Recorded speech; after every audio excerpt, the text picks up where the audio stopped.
अस्सलामु अलैकुम वरहमतुल्लाहि वबरकातुह। तो आज हम जो एक्सपेंशन ऑफ द यूनिवर्स वाली वर्स जिसे कहा जाता है कुरान के अंदर, सूरत ज़ारियात की वर्स है, वस्समाअ बनैनाहा बिअयदिन व इन्ना लमूसिऊन। तो इसके बारे में हारिस सुल्तान अपनी किताब में जो बातें लिखते हैं उसको आज डिस्कस करेंगे। तो सबसे पहले ये जानना बहुत ज़रूरी है कि हारिस सुल्तान ने इसको साइंटिफिक इनएक्यूरेसीज़ वाला जो पोर्शन है उधर इसको इंक्लूड किया है। और मज़े की बात ये, हारिस सुल्तान ये इससे कोई उसने रिजल्ट नहीं निकाला कि ये जो कुरान में वर्स लिखा हुआ है साइंटिफिक इनएक्यूरेट है।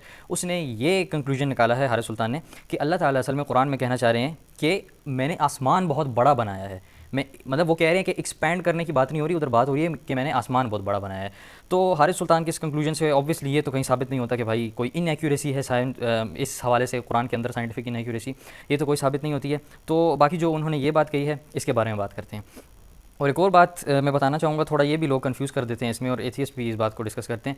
कुछ कहते हैं कि यार इधर जो है ना वो जन्नत के बारे में बात हो रही है कि जन्नत जो है ना वो फैलाई जा रही है, और वो इसीलिए करते हैं क्योंकि कुछ ट्रांसलेशंस जो हैं उनमें हेवन का वर्ड यूज़ हुआ होता है समा के लिए। तो इधर मैं बताता चलूँ कि हेवन जो है ना इंग्लिश में भी उसके दो मतलब हैं। एक हेवन का मतलब होता है स्काई वगैरह यूनिवर्स, ये मतलब भी होता है।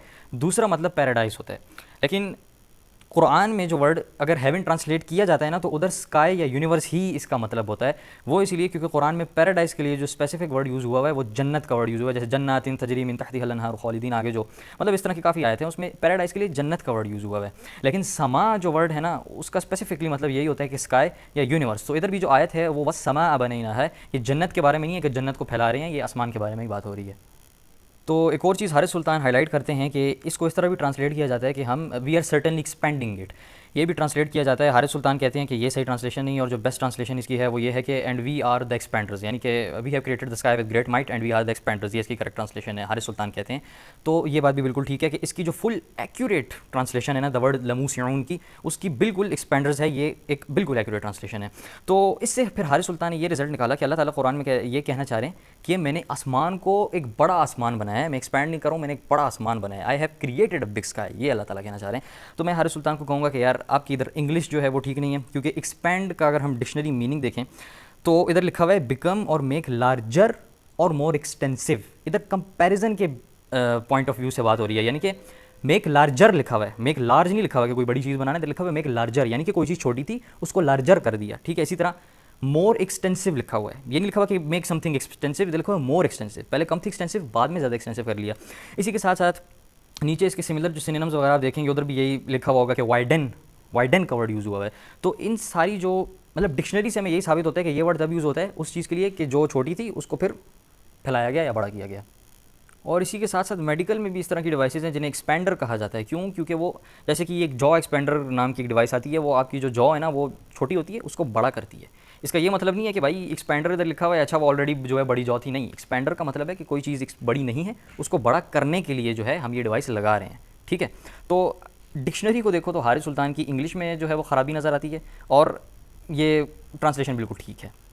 और अगर इसको एक और तरीके से भी देखा जाए, अगर हम ये वर्ड यूज़ करते हैं कि we are certainly expanding it, उसका मतलब है कि हम करंटली इसको एक्सपैंड कर रहे हैं। लेकिन दूसरा ये जो एक्सपेंडर अगर हम यूज़ करते हैं, इससे ये मतलब पता चलता है कि अगर पास्ट में एक्सपैंड हुआ था, क्योंकि हमें पता है ना पास्ट में भी एक्सपैंड हो रहा था, अल्लाह ने एक्सपैंड किया, प्रेजेंट में अगर एक्सपैंड हो रहा है तब भी अल्लाह एक्सपैंड करेगा, और फ्यूचर में भी अगर एक्सपैंड हो रहा है तो तब भी अल्लाह एक्सपैंड करेगा। तो अल्लाह इज़ द एक्सपेंडर, ये ज़्यादा मेरे ख्याल से बेटर ट्रांसलेशन है, एक्सपेंडर जो फुल एक्यूरेट है।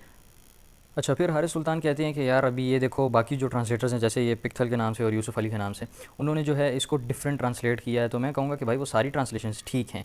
जिस तरह expanding, we are certainly expanding it, यानी कि प्रेजेंट फॉर्म में भी जो एक ट्रांसलेशन है ना कि हम अभी इसको फिलहाल एक्सपेंड कर रहे हैं, वो भी ट्रांसलेशन ठीक है। इसी तरह जो इन्होंने यूसुफ अली वगैरह ने की ये भी ट्रांसलेशन ठीक है। लेकिन जो मोस्ट एक्यूरेट है, यानी कि जो डिक्शनरीज़ में लमूसिऊन का या वसे जो रूट वर्ड है इसका, उसकी एग्जैक्ट आप उठा के देखो ना, जो मीनिंग एग्जैक्ट आता है डिक्शनरीज़ में वो यही है, या तो एक्सपैंड का आता है या तो केपेबल का आता है।